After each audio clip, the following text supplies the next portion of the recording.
Good morning, ladies and gentlemen. It's rather chilly early morning. And thank you for coming again for this very special event this morning. We have very special guest speaker, Dominic Barton, who has been with us a few times before. But for this special occasion, to meet you, he just flew in just about an hour ago. And I'm sure you all know who he is. He is currently the global managing director for McKinsey & Company.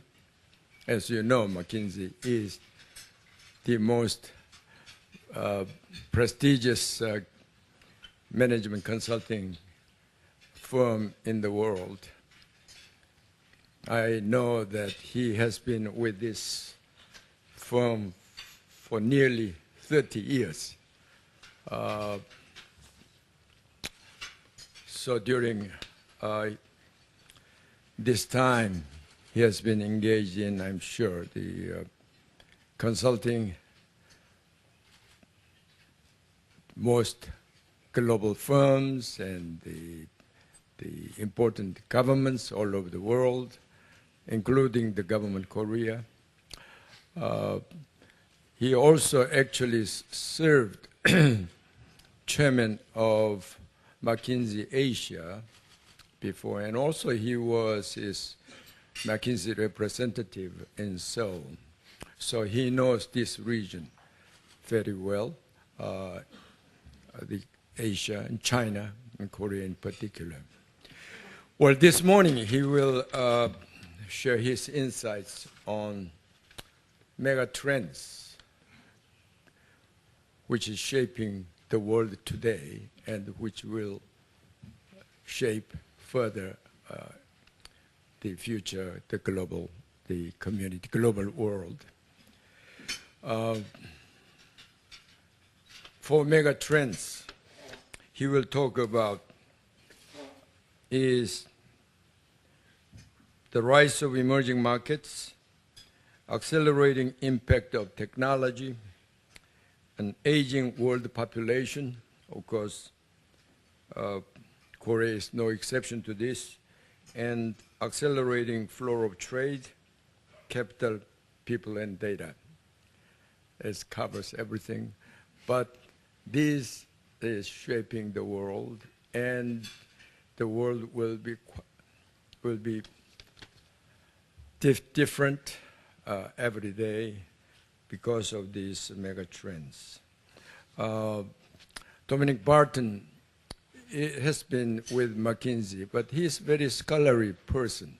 I understand he's adjunct professor at Tsinghua University now, and he has authored many books and many articles. And you were a Rhodes Scholar as well, right? When you were, yes. And he is trustee as a Rhodes Fellows, and he was awarded by the various governments, including Korea, for his service for the country he stayed and his leadership. Well, with no further ado, I would like to invite Dominic to share his insight. Please join me in welcoming you. Thank you very much, and it's a great pleasure to be back here to a place I very much consider home, because I think of anything I've learned, the good things I've learned have been in the time I was here. Because I think this is a place that I think in many ways defines the trends of what we're going to see as we move ahead. But it's also great to be back with this group. I think it was actually 17 years ago was the first time I had the chance to be with this group. So what I wanted to do over the next sort of 40 minutes or so, if that's okay, is take you through these trends that we think are going to be very disruptive. I'm an optimist, so I think there's going to be very many good things happening, but there's also going to be a lot of volatility. And we think that this next 15 to 20 years will be some of the most interesting times we've seen in history, given all of the forces occurring. And that's going to mean we need new types of leadership to be able to navigate ourselves through these times as we go through it. So I'll talk a little bit about that and how it works.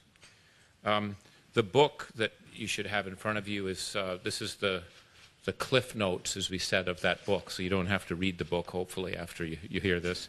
But and I also didn't write it. One of the key persons who wrote it was Richard Dobbs, who also spent a lot of time in Korea leading our Global Institute from there. And so he also sends his greetings to all of you. So let me start with just a bit of the background.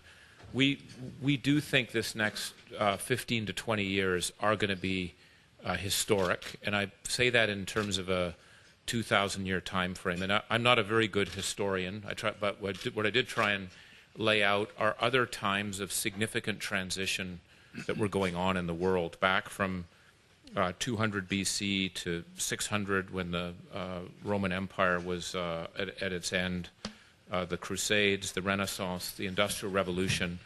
We think this next period is of that scale of change. And it's because of these four forces that are happening all at once. We think each of the forces themselves could be make this a period of significant change, but the four of them together really will make it significant.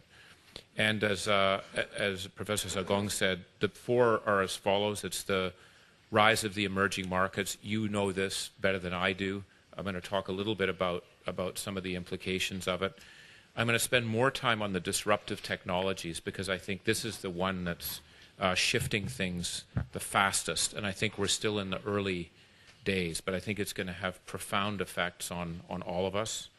The aging population, again, as was mentioned, this is something that we're seeing right in our headlights in Korea, but also in many other parts of the world. And this is going to have a big challenge on productivity as we look ahead. And then the integrating world, primarily as it relates to more now data. So those are the pieces, and I'm just going to go through some of those parts of it. This is just a simplistic way of saying if we look at where economic power is based in the world, and you try to balance the world on a flat piece of paper, in the year zero it would be around Afghanistan. That's where it would be, primarily because the Chinese and the Indian economy were so significant. But over a 2,000-year period, it moved towards Iceland. And the challenge is that it's now moving back from Iceland all the way back to Afghanistan. But what took 2,000 years to move to Iceland is going to take about 75 years. So it's the speed of the change. But it's also, what I think is even more important, that a lot of the trade routes that were very important 1,000 years ago are the trade routes that are going to be important now. That's why I think this China initiative on the new Silk Road, the One Belt, One Road, is a very important initiative. That Silk Road, the belt part of it, was the largest trade route on Earth for about 600 years. Today, it's the fastest growing trade route on Earth. So I think all of us as business and government need to think about what we're going to do with that as we look ahead. This shift in economic power is driven by urbanization. I've talked about this before, so I'm not going to go into a lot of detail, but it's the fact that we just every day have people moving from rural areas to cities. And China is only about 54% urbanized, so they still have quite a long ways to go. We think it'll go to 70%. So we think that underlying growth, because of the rising middle class, will continue for the next 15 to 20 years. We can come back to that, but I'm actually quite positive or bullish on China. I don't think the growth rate will be anywhere near the level it's been, but I'm very positive about the growth, the longer-term growth rate in China. And again, we can talk more on that because I look at the fundamental drivers, particularly around urbanization. And these are, again, just some data showing what we've seen happen in other parts of the world. When you get urbanization, you do get GDP per capita growth. And you'll see, again, China is only part of the way there. India is obviously early, and Africa is a place that I think we need to spend much more time thinking about in terms of where that is. I wanted to just show a picture of, if you look at Shenzhen in 1980 to Shenzhen in 2015, I mean, literally just rice fields. You can barely see the mountain or little hill in there in the middle of where Shenzhen is. And the thing is that, as you know, that's happening in about 100 cities in China. But it's also happening in cities now in India, and it's happening in cities in Africa. And so this is something that I think we need to look at. One of the implications is a lot of the world's biggest businesses are going to be coming from this part of the world. And this is, again, from our Global Institute, trying to forecast the number of companies that are over $1 billion in revenue. And we think that half of them basically will be headquartered in the emerging market. So this is very much the place to be, if you will, over the long term in where it is. And we're already seeing it. Many of these companies exist today, but they're growing very, very quickly. One of the things, just before I leave the emerging market side of it, is to talk a little bit about Africa. And one just small anecdote I'd give you is Nigeria today will have more babies born in that country than all of Europe combined. So if you are in the consumer goods business, if you make diapers, you must be in Nigeria or you'll be irrelevant. No matter what you think about Nigeria, it's important. And it's going to be the next billion-person country. It may take another 60 to 70 years, but that's where it's headed.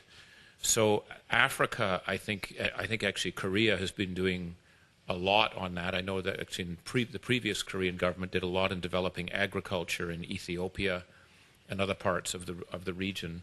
But this is a region that we need to engage with more because they also have a lot of young people. It'll be the youngest continent, and it's going to create 1 billion new workers over the next 40 years, and that will be a rarity in the time that we're looking at. So Africa is a place I think we need to be spending more time and looking for opportunities. On technology, the thing I want to talk about here is that we think we're in very much the first stages of a multi-stage evolution in technology. Larry Summers will say we're at chapter 1 of a 100-chapter book on technology, and that first chapter is pretty significant. And it's what we tried to do was identify 12 disruptive technologies, and they are, of course, the mobile internet. I think again, Korea has led the way. The most advanced consumer in the world in terms of using the mobile internet are Korean consumers. That's why I think you see a lot of global companies, even though they don't necessarily want to be participating in the market here, want to study the Korean consumer and how they operate. China is obviously also there. They are much more advanced than the United States in terms of using the mobile internet, the data and analytics, which I'll talk about there. But we're also seeing things like the automation of work. We think that today 50% of tasks that managers do can be automated. So 50% can be automated. And when I look at these, one of the things I look at is, for McKinsey, where we love to tell other people what to do, we don't like to take our own medicine. And when I look at this, I actually get frightened because there are machines that can do things much better than McKinsey people can do, unfortunately. And this is happening very, very quickly, and it means that organizations have to think about how they're going to adjust and change. And the challenge is most organizations don't want to deal with some of these challenges. The Internet of Things I'll talk about. This is the machine-to-machine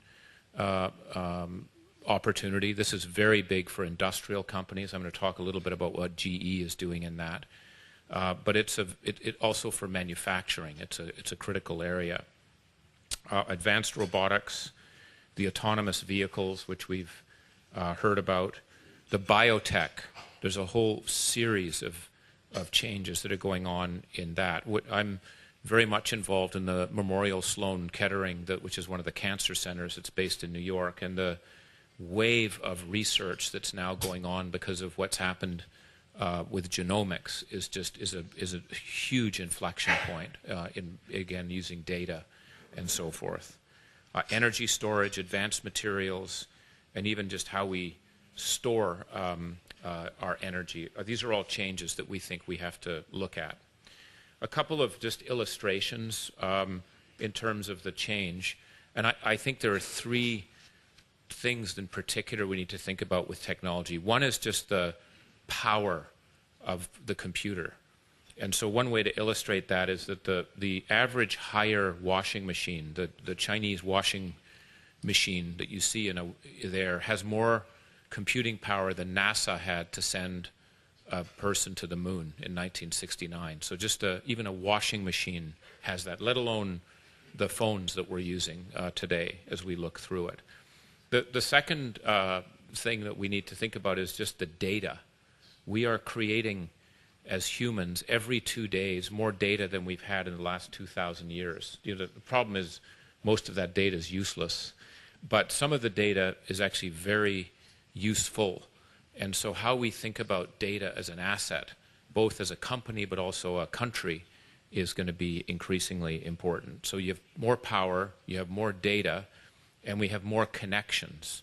So, so many more people are connected on the internet. One of the reasons I think the migrant issue in Europe is such a big issue is now, and it has been for the last couple of years, people in Syria, in Eritrea, in Ethiopia, can see live what it's like for people to live in other parts of the world and say, I want to move somewhere, I want to communicate. And I think it's not a small issue, but it's a microcosm of some of the shifts that are going to occur because we're so connected as we look ahead.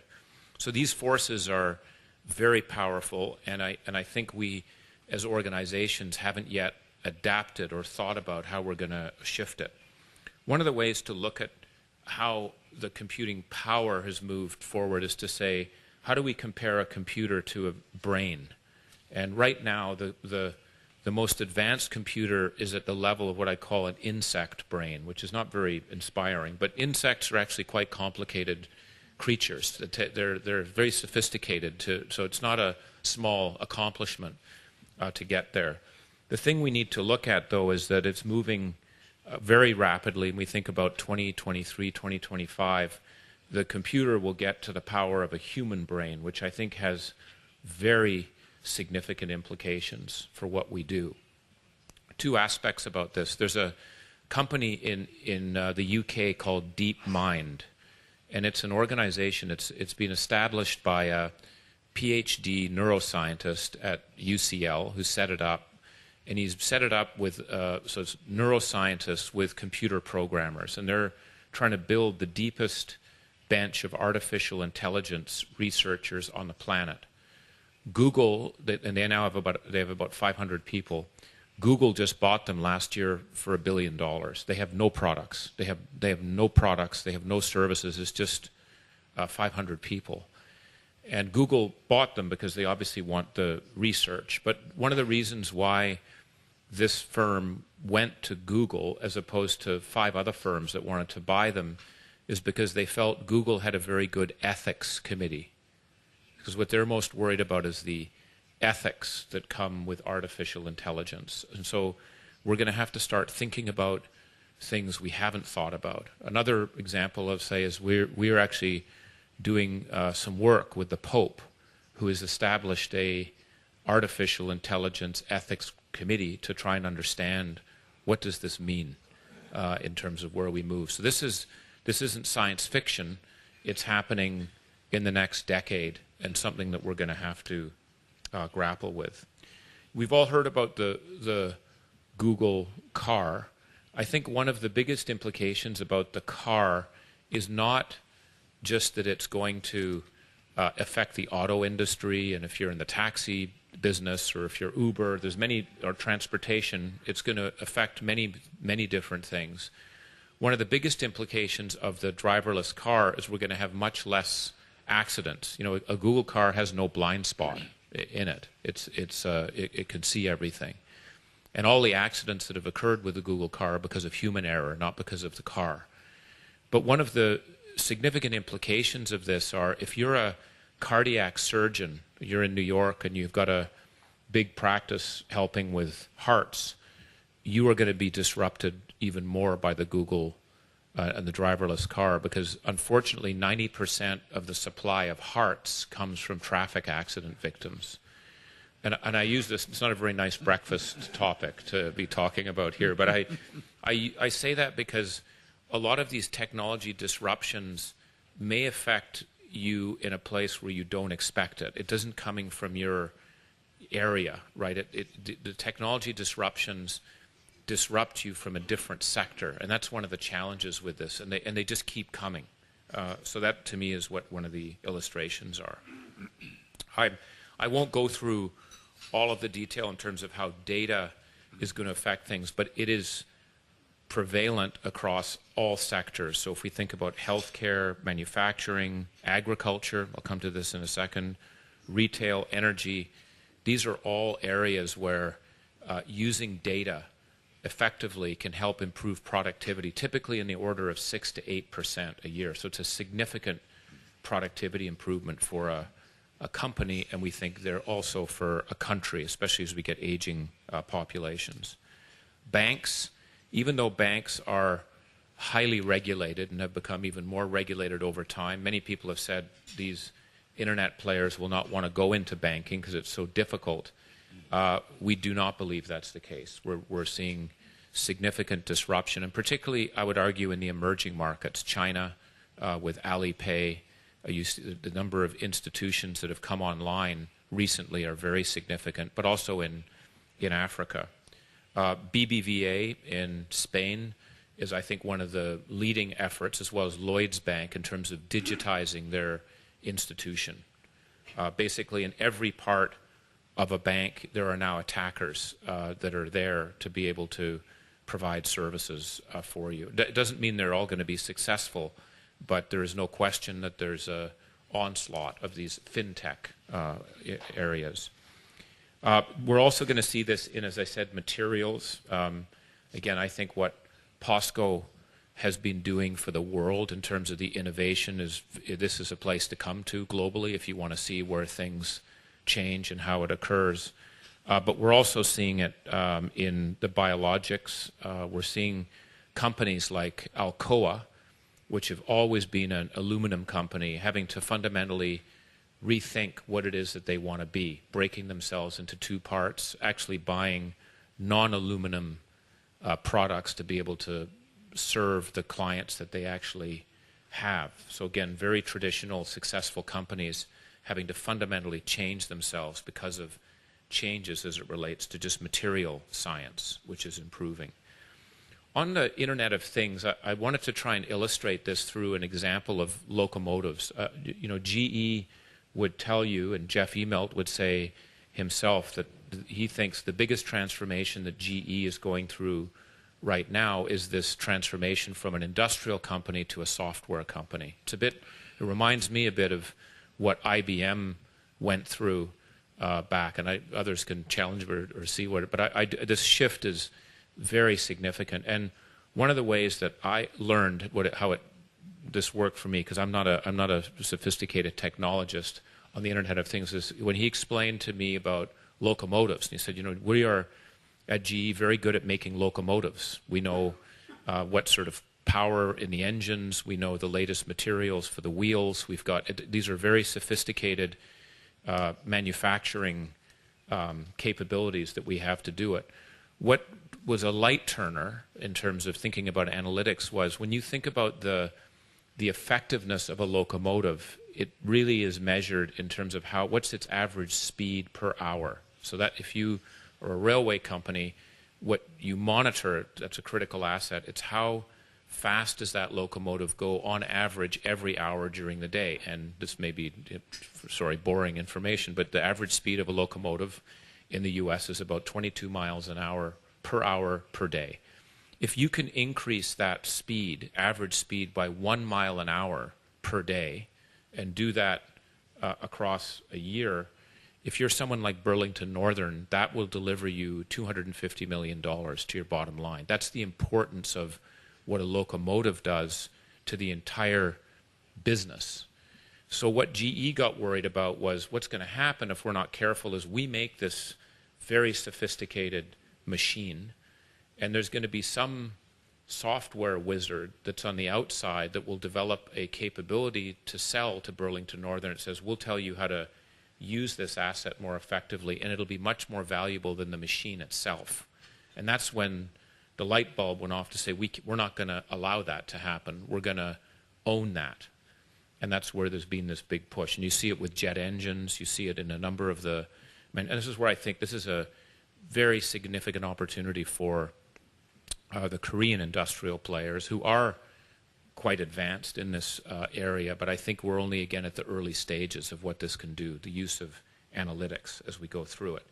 Even in the agriculture sector, we're seeing technology disruption. I was with a group of veterinarians, about 2,000 Canadian veterinarians in Vancouver, and their worry was, will we have jobs in the future? That was the debate. And the reason for that is because with the machines that we now have and with the sensors that you can even put on dairy cows, you don't need a doctor, a cow doctor, to be there or to be around as much.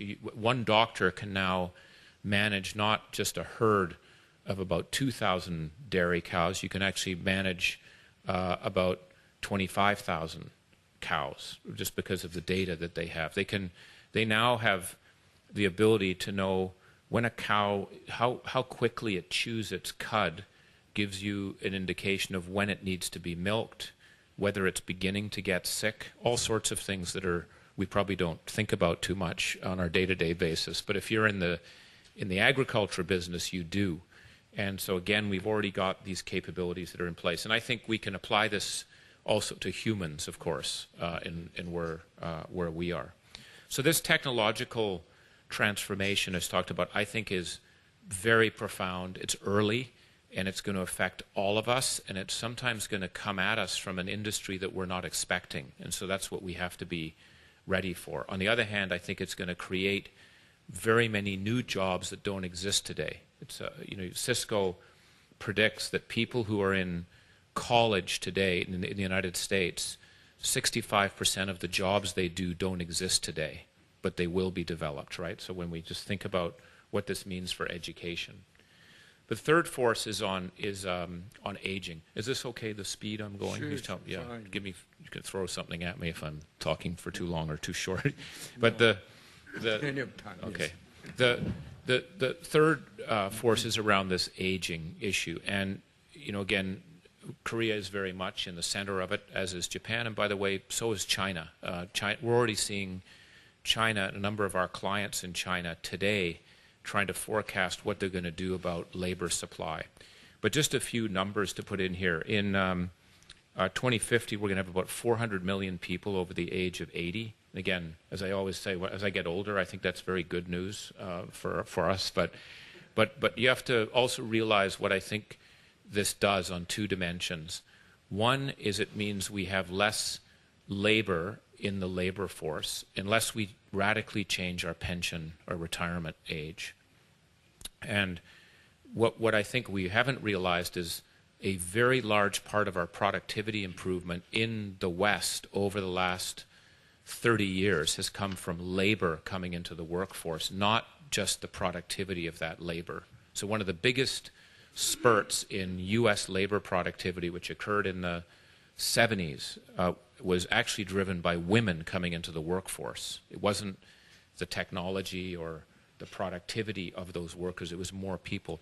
And what we're going to be doing over the next 50 years is sucking people out of the system, which means the pressure on productivity is going to go way up. And we know that for Korea, this is going to be a big factor unless we really think hard about our productivity of each worker, but also what we do about things like the retirement age. And one very specific example, I was in Spain and recently, and I met with the CEO of Renfe, which is the railway company. And we were talking about the aging population is a big issue. The retirement age in the Spanish railway company is 61. You must retire at 61. The average age of all their workers in the railway company is 54. And the average age of the executive team is 58. So this is a real issue, and it's making them think about where are we going to find people to actually run this railroad, looking at places like Morocco, looking at places like South America. Is there any way we can try and attract people back? So this is a real issue that we have to be thinking about now. In the United States, the average age of a machinist, these are the people that make the wings for Boeing and Lockheed Martin and so forth, is 54. And so this is a big issue because it's aging out, and there'll be no more machinists to actually help in one of the most advanced manufacturing areas. And the education system is not aimed at trying to fill that gap. And so this is where we're going to have to make some changes. The second big implication about aging is, unfortunately, older people cost more money, particularly as it relates to health, as we know. About 75% of healthcare costs for a human occur in the last 5 years of your life. That's where for the average human, that's where it is. And as we get older, those costs are going to go up. And unless we change the way we do our healthcare, we're going to blow the budgets out for many countries as we move ahead. So this is a force that we can also see as we move ahead. So aging is something that is in itself, we've never as a world been this old, and we're going to have to deal with that. We don't have the tailwinds that we've had for the last 50 years. The final trend is around the integration of the world, even with and I'll talk about this a little more, geopolitics that are become more severe over the last 5 years. The level of integration in terms of trade, in terms of capital, and in terms of data in particular, and now increasingly people, is going up. And you can see that with the thickness of the lines on these charts from 1990 to 2013. There has been a massive increase in the amount of trade that's actually going on. I think TPP is going to make even more of a difference as we go ahead. There are a lot of trade agreements. And what we found in our Global Institute is those countries that are more connected have higher GDP growth, and that's back to basic economics, Ricardo economics of comparative advantage and how you can get best practices that are shifting across. The area I think we've not spent enough time on is the data flows, and I think we have to think about data as an asset. It's a valuable asset, and how we manage that is going to be critical as we look ahead.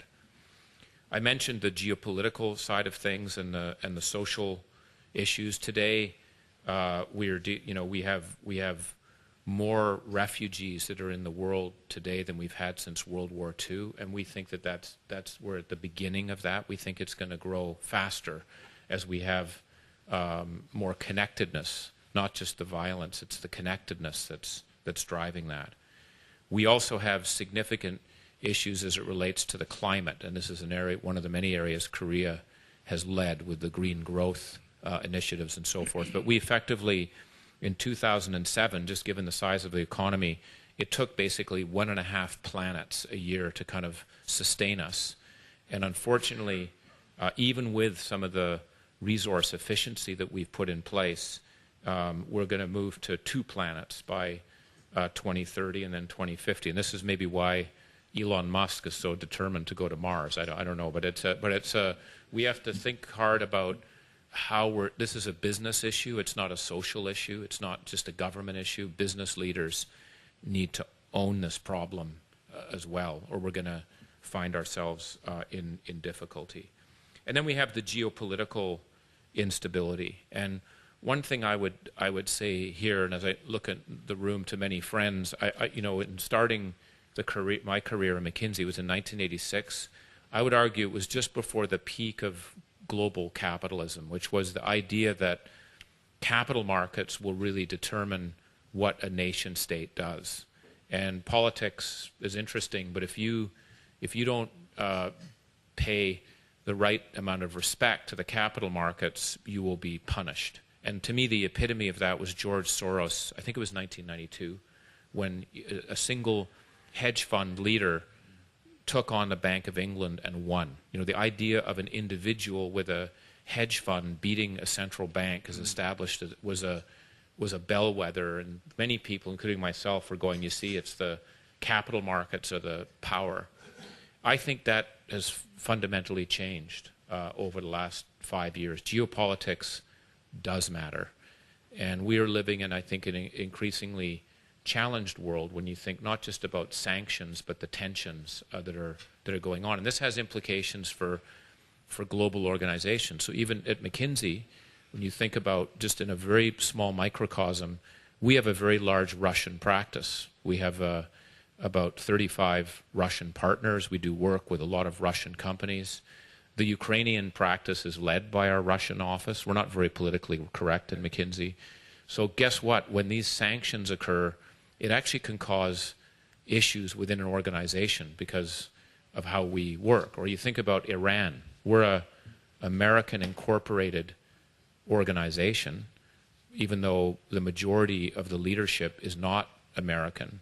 So we have a lot of our German clients would like us to be doing things in Iran, but we cannot do anything in that area or we're going to become under. And so it's global organizations are having to think about their organization structure in a very different way than they used to, because we do have these tensions that are there, and how you manage it. The Silk Road, as I mentioned, which I think is a huge opportunity. I think a lot of American companies are in danger of missing the boat. Many of them don't know it's such a big initiative, and many also will not be that welcomed, in my view, in some parts of it. And so we need to think about how we can participate in the reality of a more stressed out world on that side of it. So those are the forces that we think when you put them in a pot like a soup, it's going to create a pretty spicy soup over the next 15 to 20 years. There are many implications which I just want to spend a bit of time on now. So what? What does that mean for us? One of the most important ones from my point of view is that the speed of the world is going to increase, and it's going to go faster and faster. And one way to look at this is the average lifetime of a company. If you were an S&P 500 company in 1935, not a very good time on the planet to be a leading company, your average lifetime would typically be 90 years. That average lifetime's gone from 90 years to 18 years. And so, this is where I look at it, because McKinsey's coming up on its 90th anniversary next year. And so I worry because we don't have any God-given right to be here. And so the question is, are you changing fast enough as it relates to the market? And the problem is the market or the world doesn't have a speedometer. It's gut feel. As leadership, you have to know, are we pushing things enough? And I would argue that it's particularly difficult for more successful organizations. One organization I want to point out is Walmart.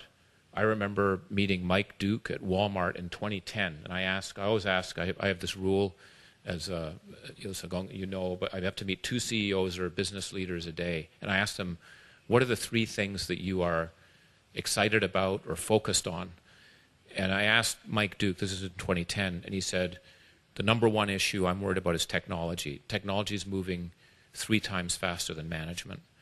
And he said, the worry I have is that he isn't an arrogant person, but he said, we're a pretty successful company. We're known as literally one of the best retailers in the world. We know how to put stores in the right dirt. We know how to do supply chains. We know how to manage our customer analytics. We know how to do procurement.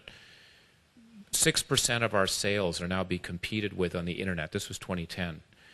But 40% of the sales in my stores, customers are looking at the internet before they come in. And he said, we are going to have to become a technology company.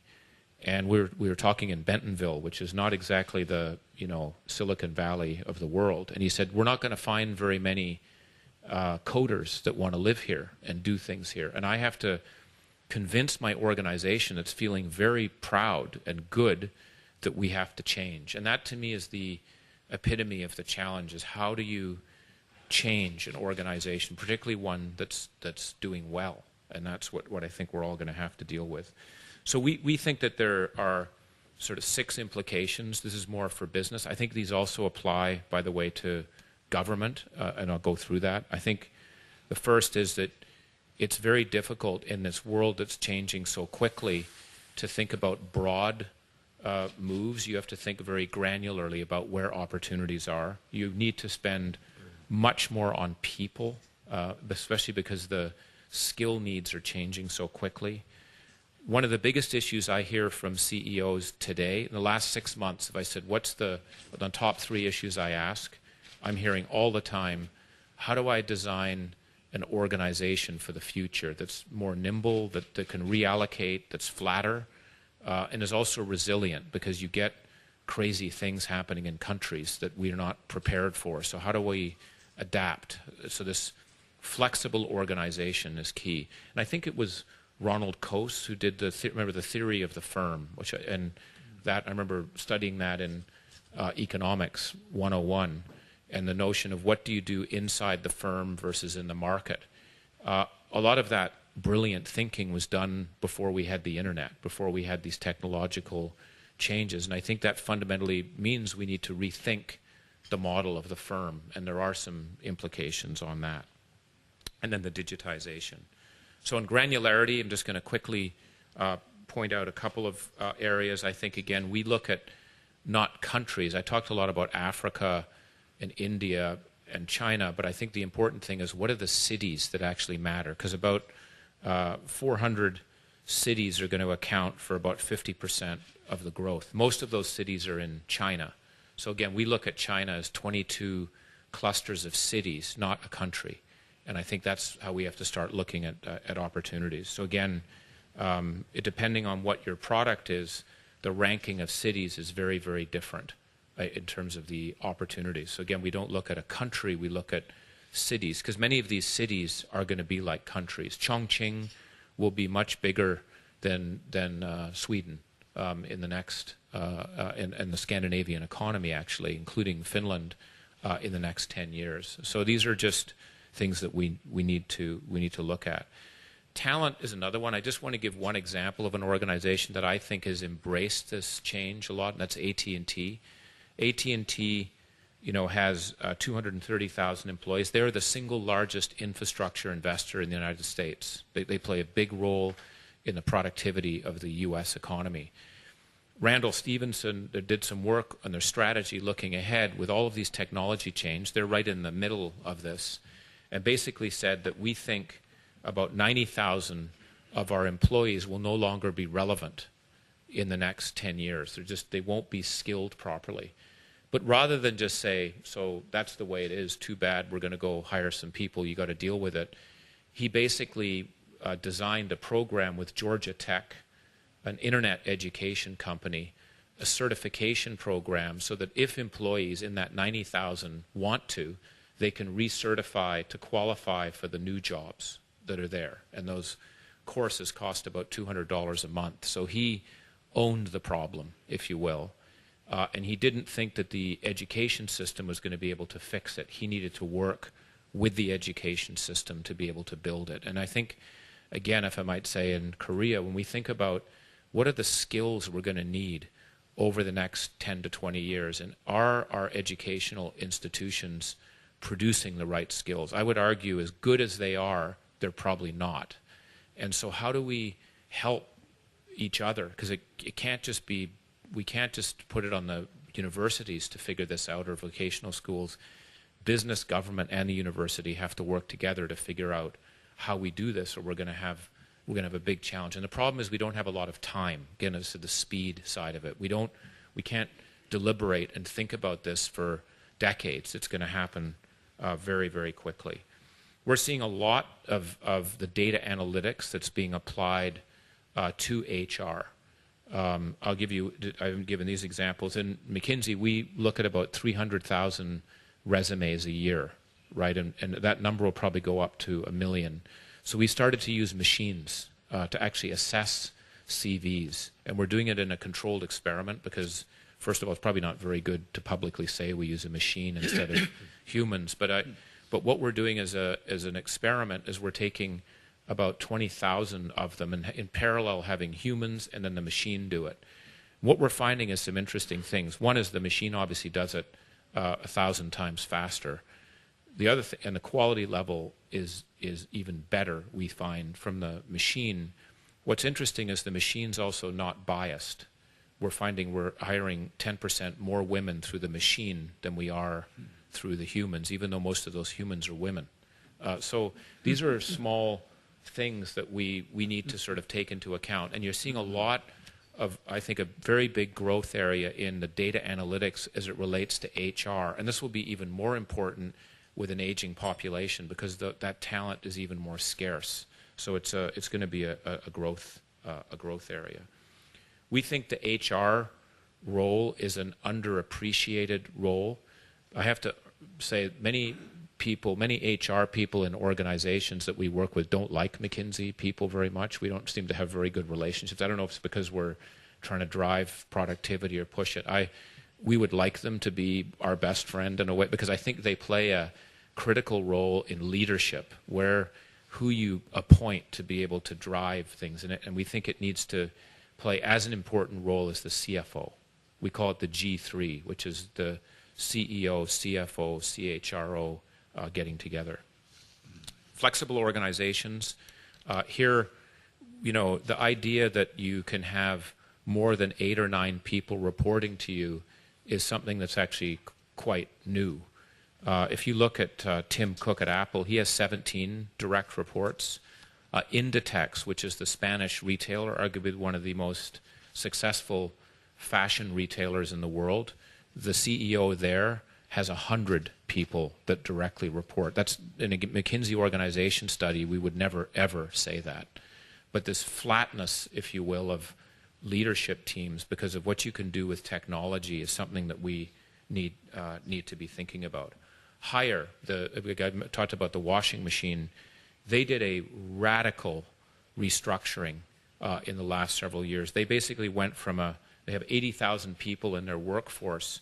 They eliminated the middle management basically by moving to 2,000 independent P&Ls, which is again, we never would recommend anything as crazy as that in doing it, but it was a dramatic delayering, which actually led to very significant productivity improvement. So we're seeing early stages of how organizations are beginning to shift it. DuPont moving from 11 layers to 4 layers, this notion of delayering organizations. This is something also to think about in the public sector.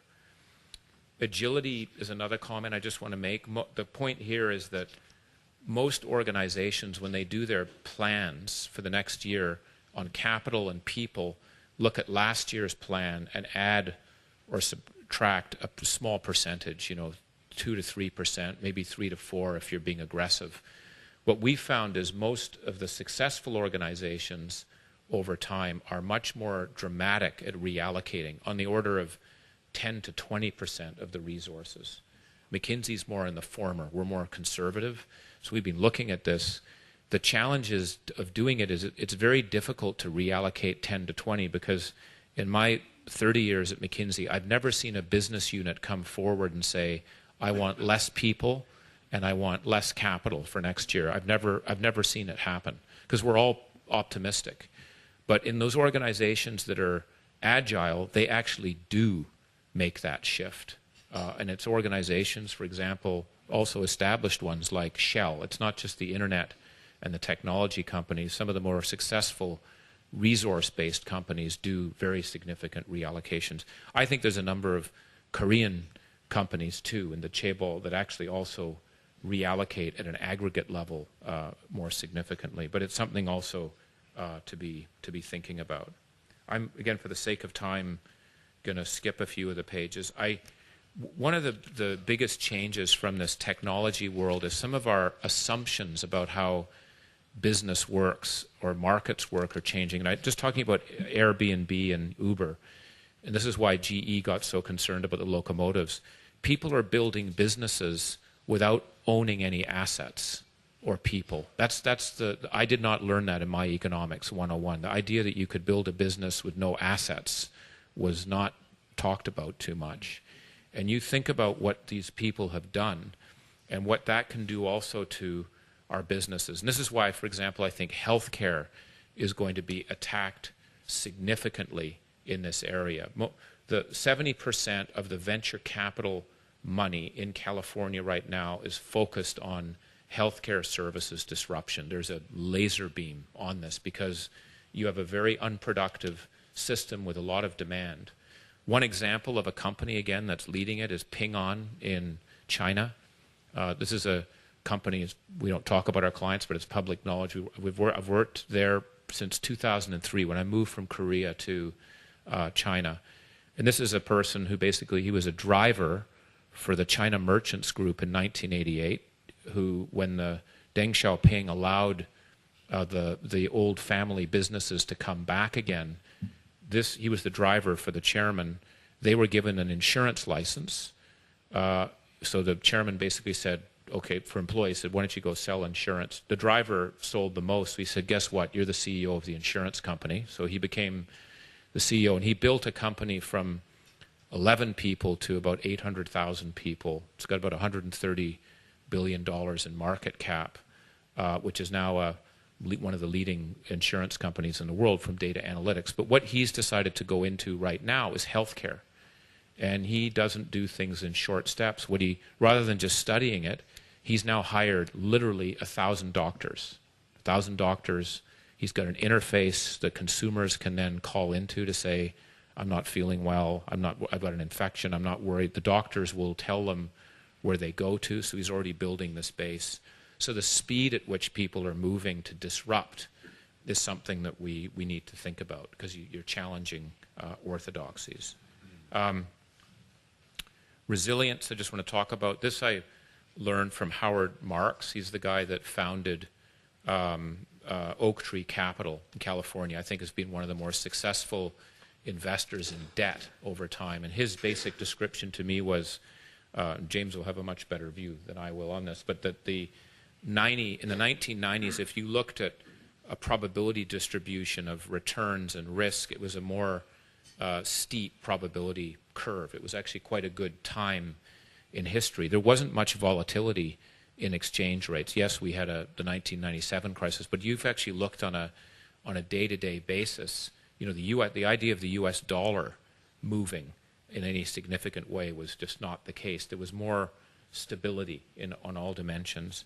And his argument, we're now in an era now where we just have a flatter probability curve, which means that in a small move, you may end up on one far part or the other, which I think in an organization you have to think about your resilience. And analysts don't measure companies' resilience until they fail.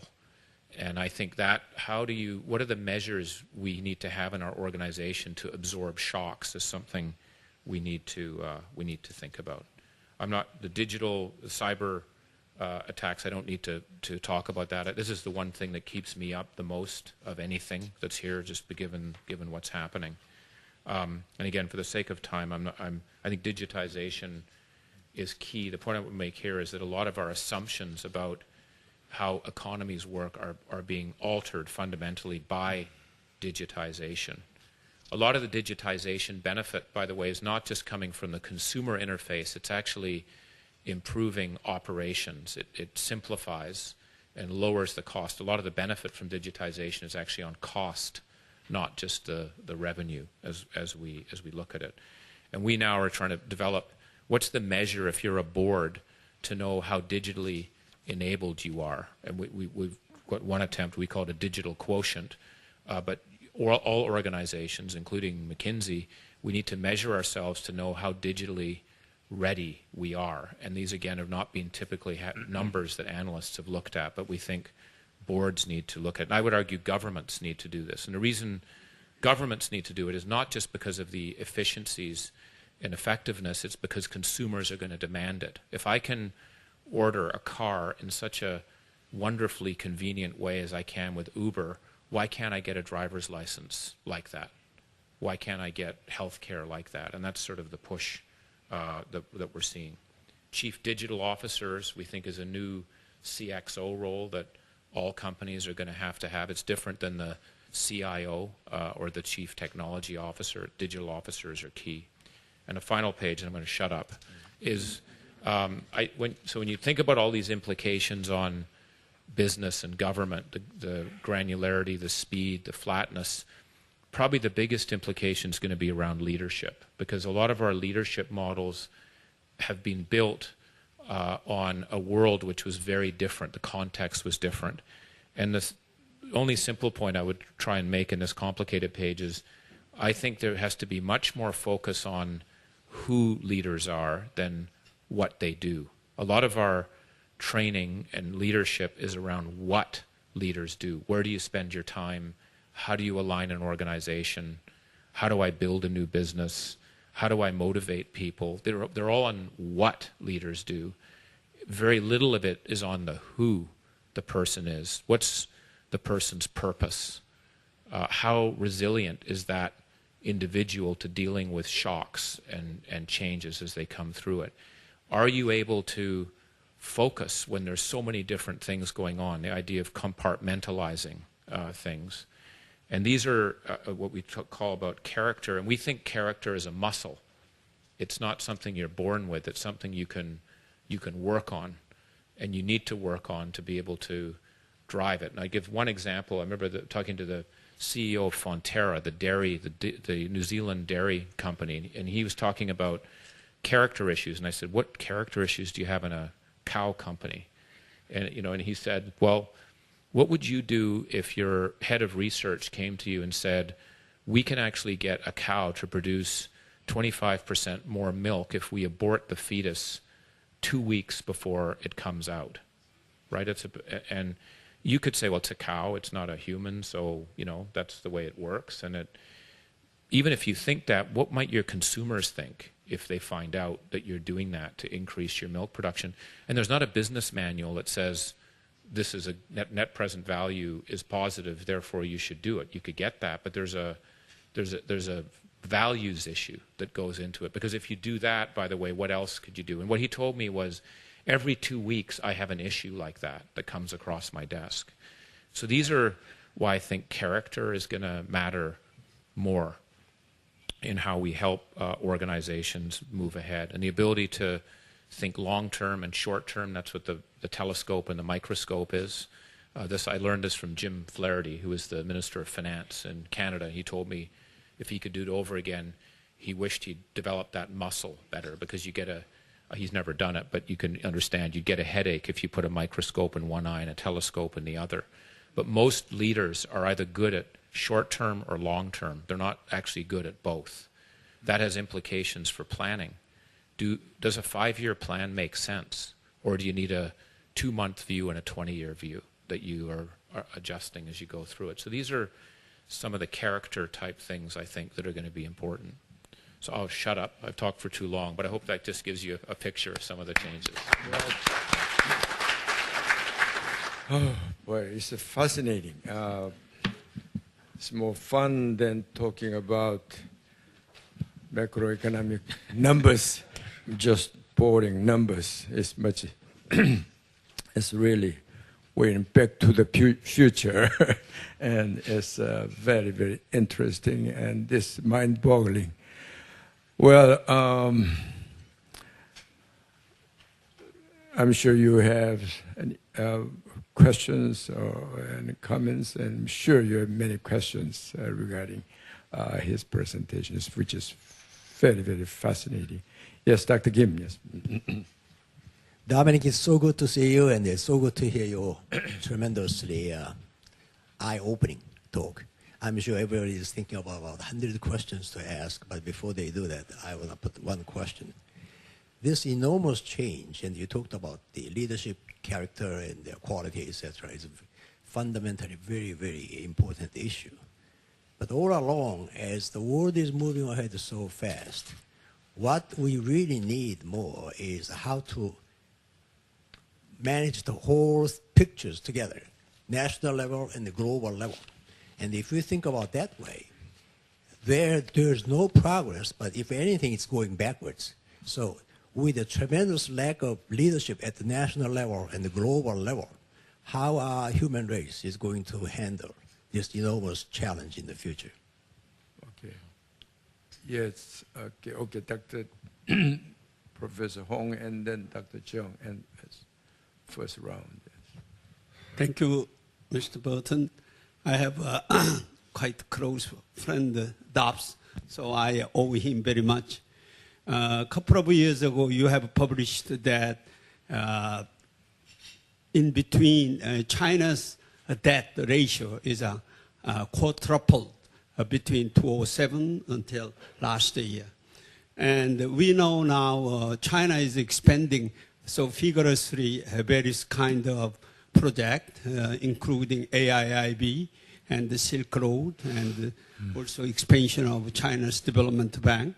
And thinking of their plan and commitment, we are finding leverage ratio of China should be rapidly increased from now on, and even higher than Japanese 400% of GDP. So in these cases, how do you think, and what do you suggest the solution of such a higher leveraging ratio will be in China? And do you think that can be sustainable with such a higher leverage ratio? That's my question. Okay. Yes. Dr. Cheung. You showed us the technology will reduce the need for the workers, but at the same time, you showed us the aging society will reduce the labor supply, and for the workers, they have to compete among themselves for the few jobs, and also they have to compete with the machines.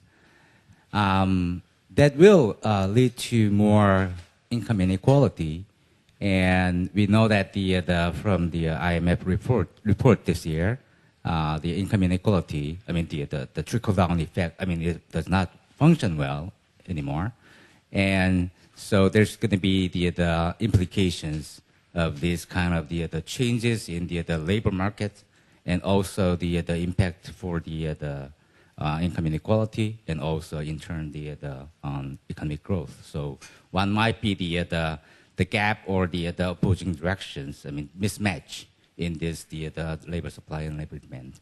Thank you. Okay.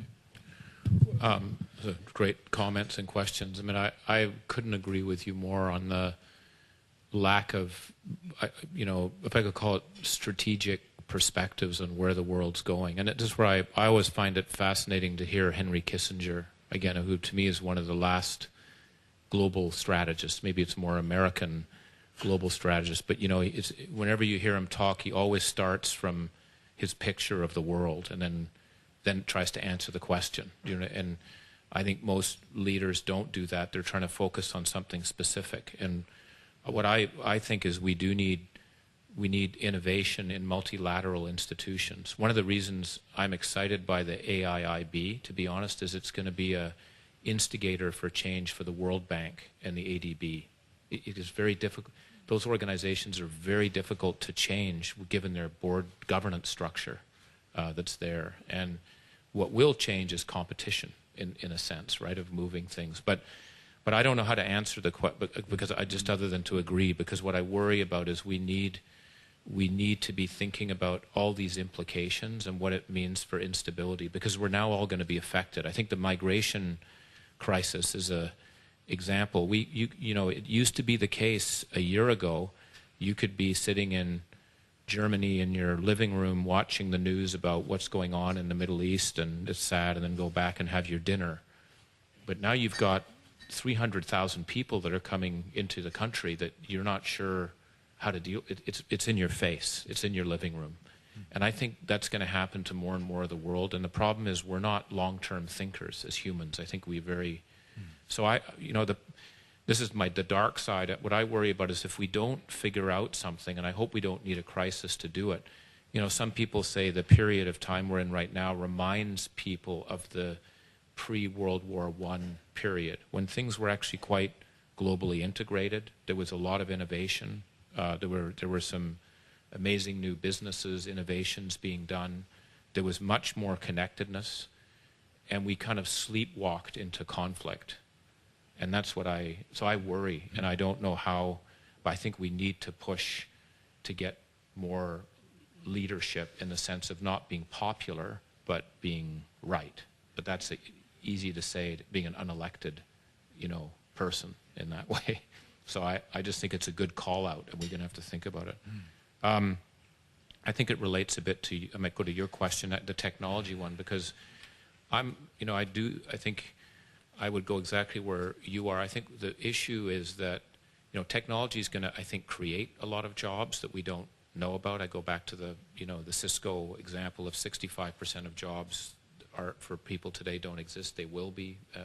No one ever knew what would happen when we took people off the farms and moved them into manufacturing, but we created all sorts of things.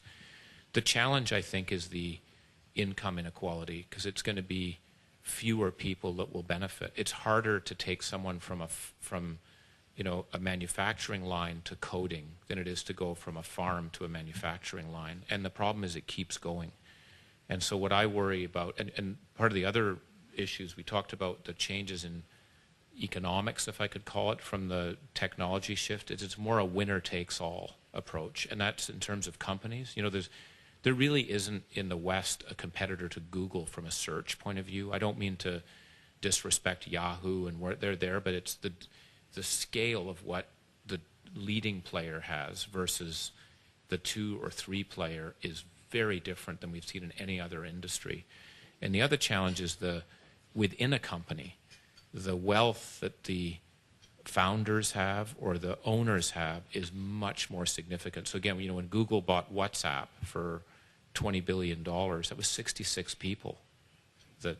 So that's where so this is an issue of we're going to have different levels of equality, and I don't think it's a problem. This is a capitalist thing to say, to have inequality. That is part of the capitalist system. The problem is lack of opportunity to move. And if people don't feel they have a move, then that's wrong. I think that's wrong. And that's when you get problems. So and it's just happening so quickly. I just don't think we normally have a couple of generations to adjust. And in this one, we don't.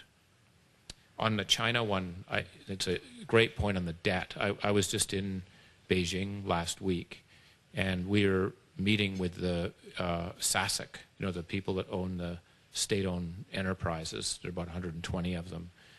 And there is no question that there's a big debt load. It's a very high level. I think that if you look at the underlying economics and the growth and the actual reserves, I think they can. I'm not worried. I don't think there's Japan, because I think they have a lot more growth, and they actually have a lot more savings to be able to deal with that debt. But what I worry about is if it's not addressed, which it's not being, especially at the municipal level. There's a lot of municipal governments in China that are in deep trouble, and a property market that is, I think, overvalued, and that's the basis by which a lot of the cities are moving. If the cities don't move to more of a municipal bond market type approach, which is going to get harder and harder the longer they delay it, we're going to have a problem. And the second thing is there are non-performing loans in that economy, and I don't think they've been worked out. It's been very difficult to get bankruptcy to occur, and we need that to happen. That's part of the 90-year to 18-year. We need to move it. One person I admire a lot is Li Rongrong. He used to run SASAC, and one of the things he says is we as a culture have to be much, much more comfortable with bankruptcy, and that we restructure, and that's not happening. So it's building up, and there's a pension issue, there's a healthcare issue, so there's a window of, I think, about 5 to 7 years to fix it, and then it gets difficult. And the question is, can you do all that while you're also reshifting the economy from a investment-driven, export-driven to a consumer service-driven economy? It's a big big job. But I also think China, I think the technocratic leadership in China is the most impressive in the world. I mean, people, Lo Jiwei, you probably know him. I think he's he's a disciple of Zhu Rongyi. He's been trained for these are long-term. They don't move people in and out of government. They stay in, and I think there's a benefit to that in the sense that you get the history and experience. So I have a lot of confidence in the people, but we have to see the action. Yeah. Okay. Yes, Ambassador. You touched a little bit on the AIIB as well as the World Bank. My question is on the forces of change in the financial sector. You know, Korea, Japan, they are quite strong in manufacturing on ICT-based technology. But, you know, when it comes to financial sector, the fact is that most Asian savings are now invested in the Western institution, in Wall Street, City of London, you know, and the Asian corporations, you know, we borrow also through Wall Street, through City of London. So, you know, the way I see it, you know, in the next 20, 50 years, the financial sector will still be dominated by the Western world, and there is no opportunity for Korea, for Japan, for Asian, you know, financial services companies, you know, to get a bigger share, you know, of this sector. You have any comments on that? Mr. Chairman. Thank you, Dominic, for a great presentation. I want you to kind of think about, let's bring the discussion back to Korea, where you used to work. You had very nice words to say about what Korea has done over the last 4 or 5 decades during your presentation. And that's all well-deserved, but looking forward to next 3 or 4 decades, I think the path is not going to be as rosy. As the former consultant for the Korean government, as well as many of the leading corporations, if you were asked, you may not want to do this because you may not be paid for this, but if you were to recommend 3 top things that Korea has to do facing these 4 global forces of change over the next 3 decades, what would they be? Now, the China example, and you mentioned hire, I was very kind of impressed and surprised to hear the kind of the soft managerial revolution going on at Haier, not just the technological revolution. And another company I think that's surprising the world is Xiaomi. They are more like Airbnb in the sense that they don't own all of the assets to produce, but they are really shaking. So these are the, you know, when we think of China, we think about the technology push that they may be imposing on Korean competitors, but beyond those technological changes, they are actually innovating on managerial side in a way that's surprising. So, thank you. Okay. Before you answer, since we have the many reporters there, I would like to encourage them.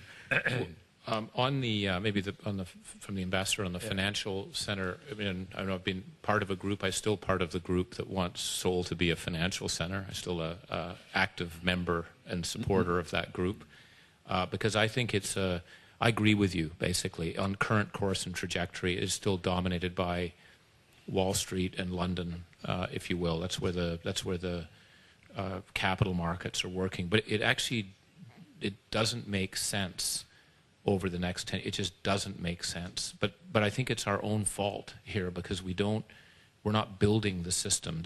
I personally think that the financial services market in Asia is getting regulated in too much of a burdensome way because of problems that occurred in the West. We need fast-growing, dynamic financial services businesses to grow in this part of the world. And I think that we're getting saddled with some of the regulatory needs that some of the Western financial services companies have had. So that's the first thing. And that's holding us back. So that's first. Second, we've got to develop capital markets. We've got a good banking system, but particularly you look at China, it's bank dominated.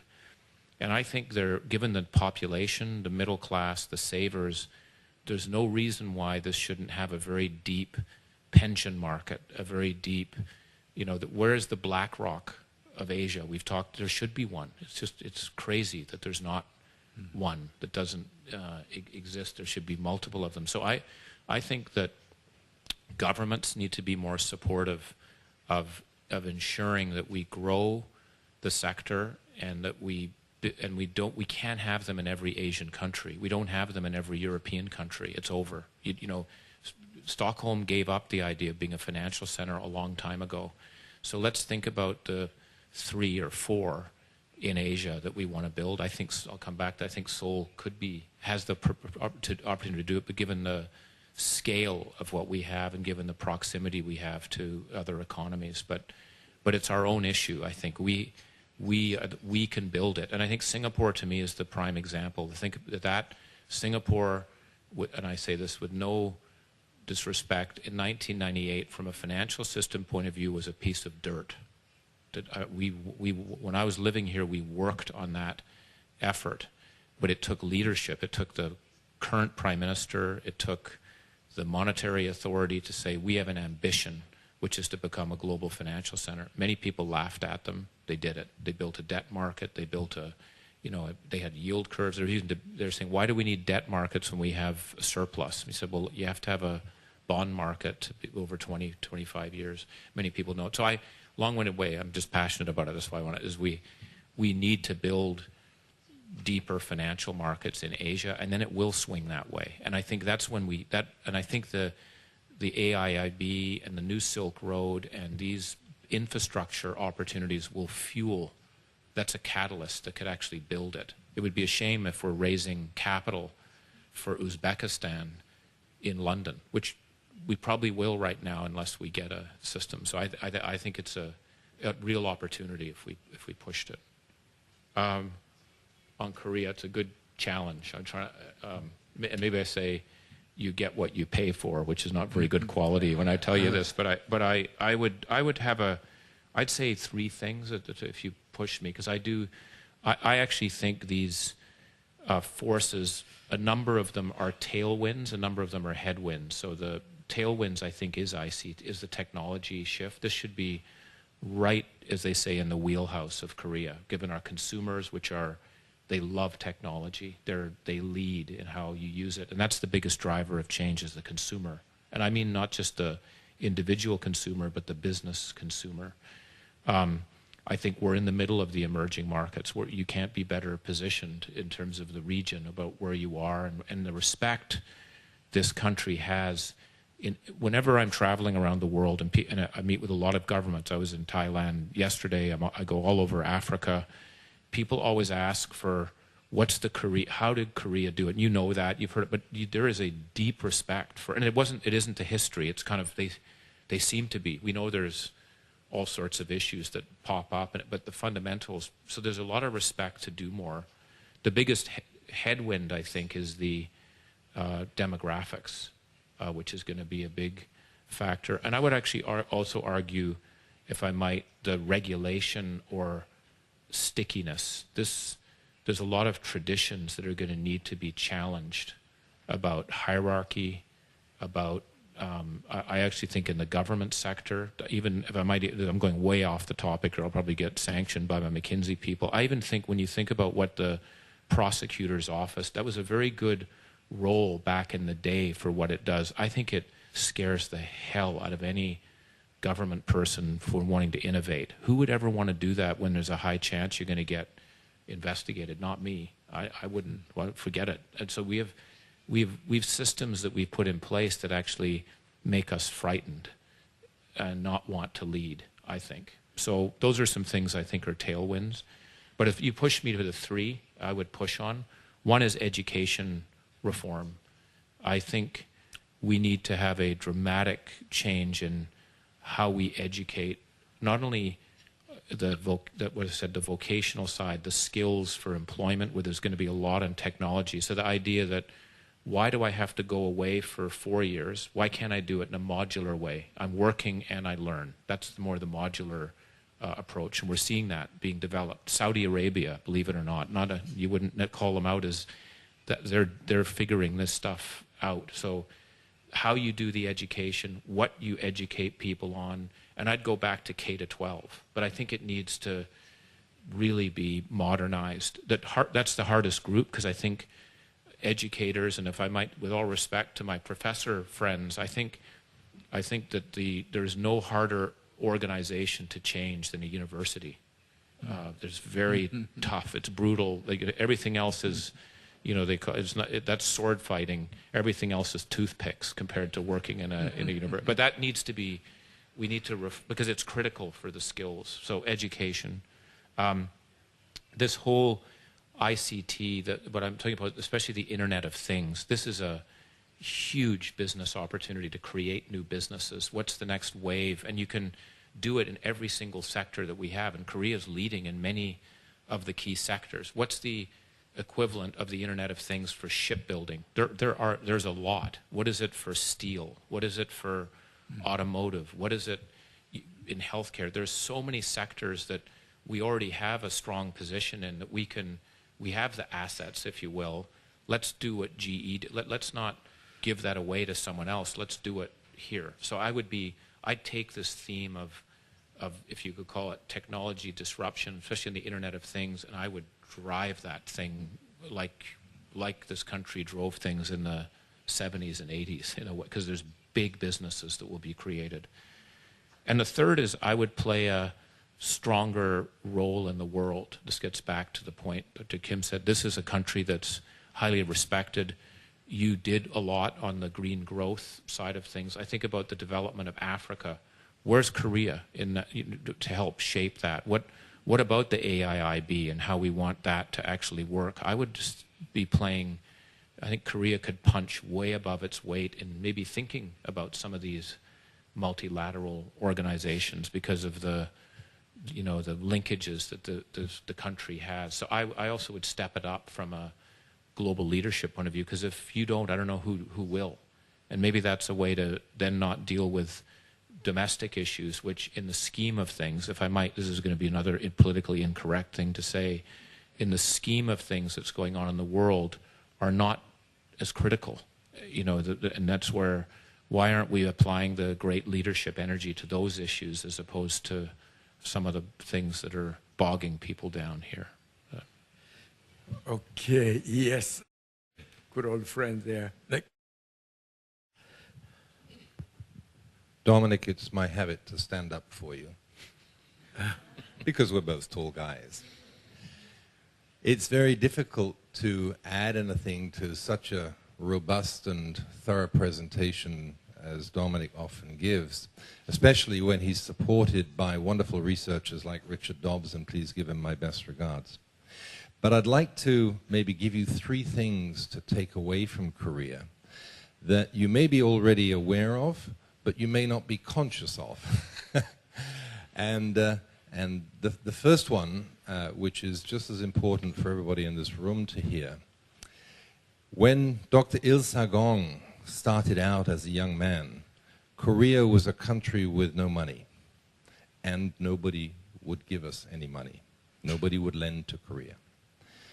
That's shaped the Korean identity for the last 50 and 60 years. But I can tell you for a fact that today, Korea is becoming the country with too much money. We are going to have an excess of capital domestically of the order of $4 or $5 trillion. That's a very, very big number in the context of Korea's domestic capital markets. If that money is kept at home, we will be swamped by it. It will be a domestic tsunami that will make our bond market and our stock markets, irrelevant, because they will be dominated by the pension funds' capital. And it's already manifesting itself with too much money at home when National Pension Service is already greater than 5% shareholder in many of the big companies and so on. And National Pension Service basically owns the bond market. So Korea needs to recognize that we're becoming that wonderful luxury of being the country with too much money, and see our capital mobilized. And this addresses many of the points that you've made. How can Korea engage more actively in the world? And infrastructure is a big passion, because this is pension funds' accumulated assets that should be deployed into infrastructure assets with sort of 20-year tenors, and the money eventually come back home safely, you know, wisely managed. The second thing is, you made a lot of references to history and the ancient Silk Road and so on, and Richard Dobbs and I spent many hours on planes to Kazakhstan together, where a lot of the infrastructure for that is being built. And as I look at this list of characteristics that you've put in front of us, it reminds me of something that I have learned in Korea, which has become very precious to me. And you learned it too, but I'd like to just remind us all. And it's this. It is the Taeguk, okay? And what I learned in Korea is not that there is a symbol called the Taeguk. It is not that there is yin and yang. And it's not even the fact that, you know, Korean people actually, you know, have these two different dimensions that are complete opposites, which I like to think of as, you know, logic and emotion, but are also reference to heaven and earth, hot and cold, man and woman, whatever you like. What I really learned in Korea was the importance of getting the balance right, that both are equally important, logic and emotion, or for a CEO, you know, what you called the telescope and the microscope, the radar and the lightning rod, the influence where you don't have authority. Getting that balance right is hugely important. And the final point that I'd like to share, which Korean people actually know but maybe don't talk about as much as they should, and we have an analogy in Ireland, but in Korea we have something called tokebi. Tokebi are the little goblins. They're the things that distract you. They're the things that go wrong in the world around you. They're the global financial crises and other, you know, smaller events. And what I've learned in Korea is when those things are happening is the time of greatest opportunity.